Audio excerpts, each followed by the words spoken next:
tengah kondisi kayak gini. Halo, Hai, halo Olive. sorry tadi ada gangguan. Hai. Iya, iya, ini emang cuacanya lagi kurang bagus nih, Olive. Kabar sehat, Olive. Sehat dong. Itu ada co-welcome tuh. Nah, join di Wah, ini. mantap. Halo, halo. By the way, Baik lagi pada ngumpul-ngumpul ya. sehat nggak? Ya, Sehat. sehat, aman.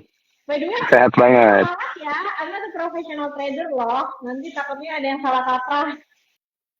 Iya, iya, iya. Professional trader. Tadi udah aku mention Enggak, professional bukan. trader. Justru aku bukan professional trader. Oh, bukan professional trader. Apa dong ini? Iya, aku investor. Tradingnya jarang-jarang aja. Investor. Tapi aku bukan Professional professional trader. investor. Iya. Tapi kalau ngikutin sarannya Olive ini bisa pada cuan-cuan terus nih. Enggak juga, ada lossnya juga. Mantap ya. Wajar ya kalau lo sekali-sekali, namanya juga mekanisme pasar ya Olive ya. Iya. Mantap. Ngomong-ngomong kita udah lama nggak ngobrol-ngobrol nih. Olive kemana Ya. aja sih selama ini, sibuk apa sih? Boleh dong diceritain dulu. Kalau ngobrol di live Instagram sih udah lama enggak ya. Kalau ngobrol in real life sih Mm-mm. lumayan sering ya. Tiap hari Nggak ya. kemana-mana.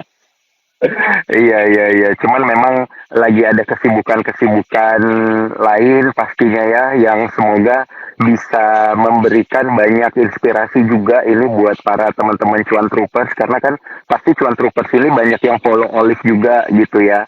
Olive banyak kasih masukan-masukan dan juga insight-insight menarik tentang personal finance ya, tentang fundamental saham, kondisi IHSG dan lain sebagainya gitu. Jadi thank you ya Olive udah banyak kasih masukan dan juga mau ngobrol-ngobrol bareng Sukor lagi malam hari ini untuk membahas tentang IHSG di tengah kondisi higher for longer.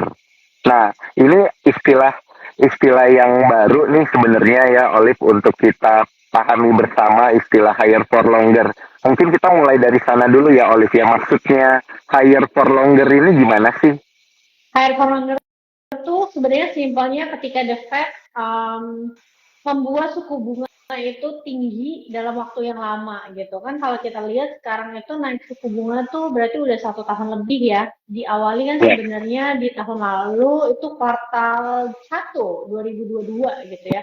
Sekarang udah setahun lebih belum ada tanda-tanda turun gitu ya. Kemarin sih terakhir FOMC terus ditahan, meski ditahan tapi masih tinggi nih 5,25%. Jadi suku bunga tingginya tuh agak lama gitu, nggak cepat. Padahal waktu tahun 2022 awal kan The Fed sendiri bilang katanya suku bunga tuh transitory. Kalau teman-teman tahu akhir 2021 sampai ke 2022 awal The Fed masih bilang transitory, tapi ternyata tidak transitory, inflasinya itu bertahan dan ternyata suku bunganya juga tingginya itu bertahan lama. Gitu. Hmm. Oke, oke, oke. Sorry, saya sambil minum nih sambil dengerin penjelasannya Olive. Eh, jadi karena transitory ini nggak terjadi, kondisi suku bunga tinggi ini akan jadi lebih lama gitu ya asumsinya ya. Berarti di 2024 kondisi kayak gini masih berlanjut terus nih berdasarkan analisanya Olive. Nah, sebenarnya kan higher for longer itu kalimat yang ada sampai terakhir kemarin The Fed melakukan FOMC ya di akhir Oktober. Tapi ternyata 2 hari lalu CPI kan keluar tuh data inflasi Amerika. Data inflasi Amerika ini ternyata udah melandai nih ke 3,2%. Nah, kalau teman-teman tahu, data inflasi Amerika ini menjadi sangat penting karena akan menentukan arah kebijakan dari The Fed itu sendiri gitu. Kalau misalnya suku bunganya udah melandai, berarti kan nggak, semoga tidak ada alasan lagi untuk The Fed naiknya suku bunga sekali lagi, karena kan para analis bilang ada kemungkinan naik suku bunga 1 kali lagi kan sampai ke 6% gitu. Tapi ternyata karena suku bunganya karena inflasinya kemarin udah melandai ke 4,3%. Dan kalau teman-teman tahu, penurunan inflasi Oktober kemarin itu adalah penurunan inflasi pertama kali sejak 4 bulan terakhir ya. Sejak 4 bulan terakhir. Jadi ibaratnya ketika inflasinya turun berarti udah mengarah ke target inflasi inti dari The Fed itu sendiri ke angka 2%-an. Diharapkan melandainya terus-terusan supaya The Fed nggak lagi-lagi naikin suku bunga, dan kita berharap di tahun depan akan ada yang namanya cut rate. Ya mungkin di semester 2 ya. Semester 2 Nah, 2024. semoga Semoga ya, dan semoga bisa lebih cepat juga karena kan kalau kita ngelihat tahun depan ini menantang ya, oleh ya ada tahun politik ya di Indonesia dan juga di Amerika gitu. Kalau kalau kita kalau kita ngelihat kondisi kayak gitu kan banyak yang bilang di kondisi politik domestik kita ini juga kayaknya bakal dua putaran ini gitu. Jadi kondisi uncertainty-nya jadi makin panjang untuk dalam negeri kita sendiri. Kalau Olive melihatnya gimana? Kalau, nah, minggu lalu juga aku sempat bahas terkait tema ini ya di acara webinar salah satu universitas. Sebenarnya kalau dilihat data dari ketika pemilu 2004, 2019, 2004, 2009, 2014, 2019 itu tiga kali pemilunya itu, tiga periodenya itu IHSG kita sebenarnya rally loh menuju pemilunya, rally. Yang merah itu yang atau yang koreksi itu cuma tahun 2009.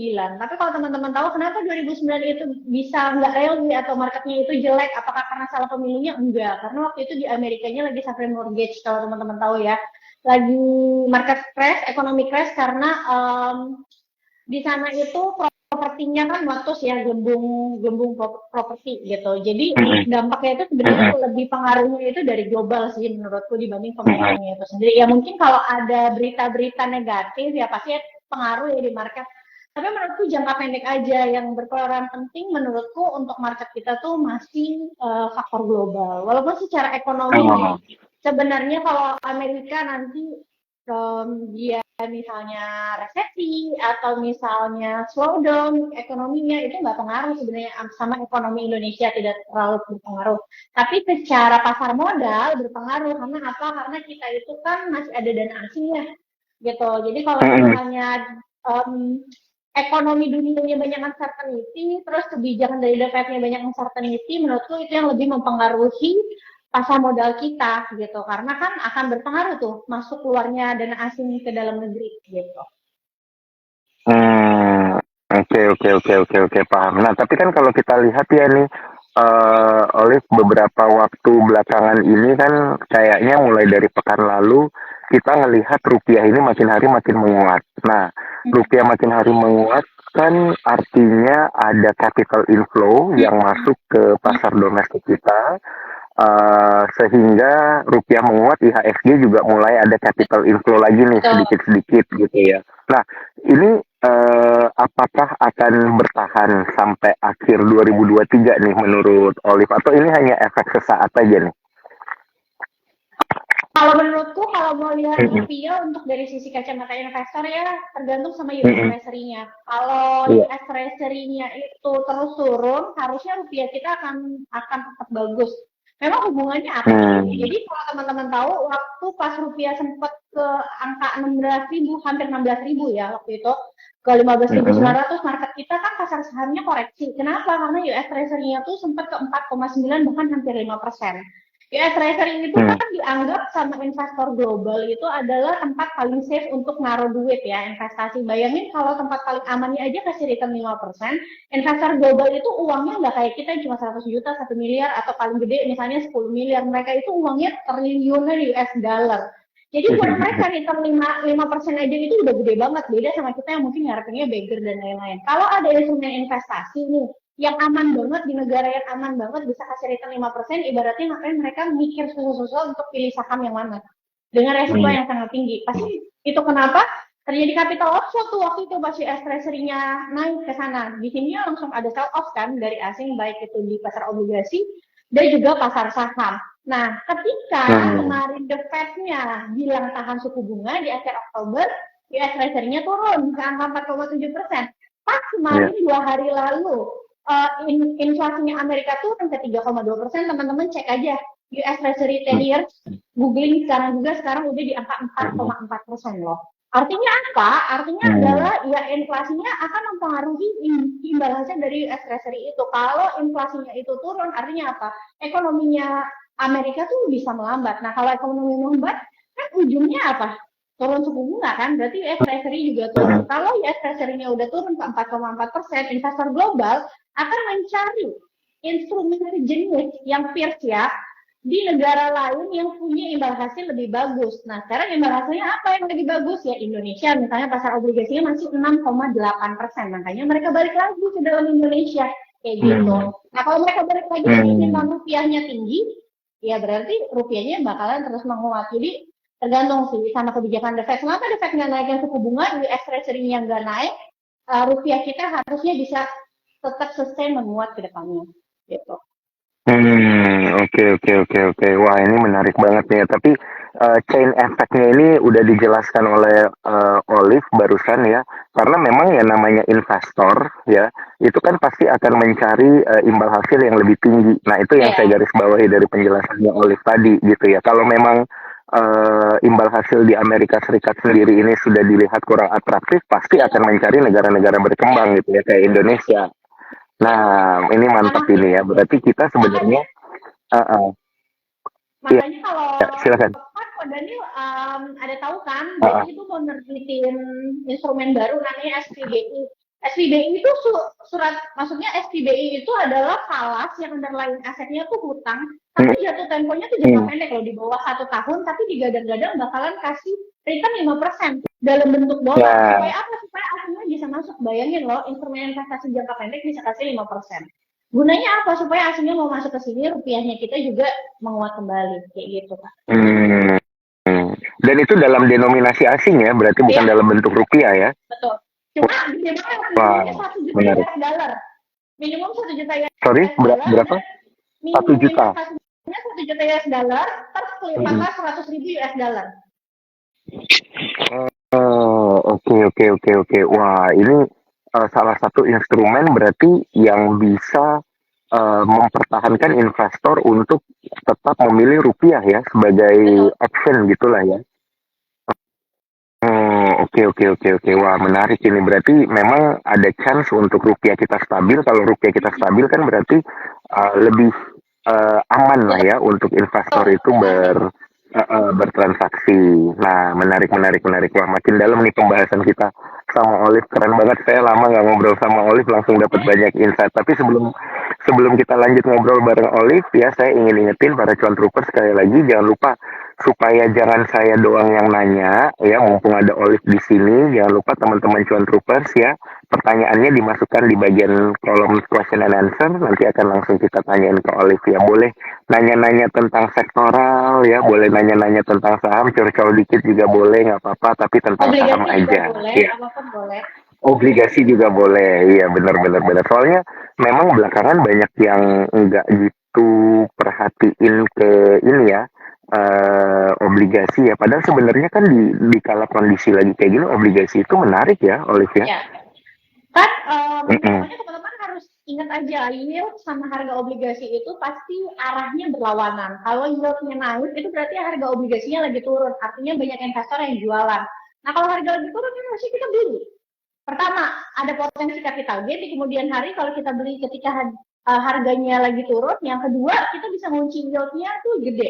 Contoh, kalau nggak salah waktu itu pas US Treasury ke 5% itu sekitar 2 minggu atau 3 minggu lalu, aku lupa, dan aku juga sempat bikin konten, itu kan FR kita sempat ke angka 7%.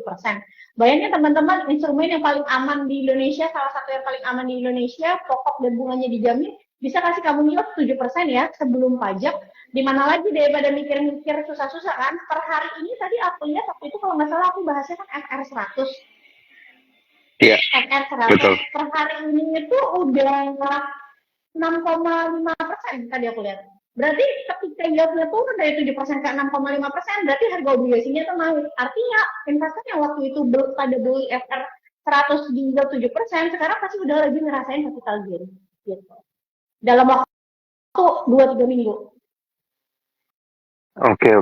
Tapi di tengah kondisi US Treasury yang semakin terkoreksi yieldnya, di tengah kondisi yield dari surat utang negara kita tenor 5 dan 10 tahun yang juga semakin terkoreksi, ini apakah masih relevan nih buat investor untuk mengkoleksi obligasi nih menurut Olive?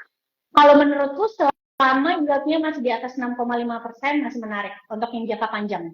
Kalau misalnya udah di bawah itu, mending cari saham-saham yang dividen yield-nya bisa kasih 6% aja banyak tuh, perbankan juga ada, waktu susah-susah cari batubara, sekarang banyak emiten yang bisa kasih dividen yield 5-6%, dan jangan lupa dividen itu bunganya 0% loh kalau teman-teman reinvestasi.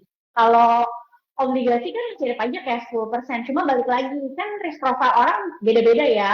Biar gimana yang namanya saham tuh pasti ada volatilitas jangka pendek. Apakah kalian kuat atau tidak menghadapi volatilitas jangka pendeknya? Kayak gitu.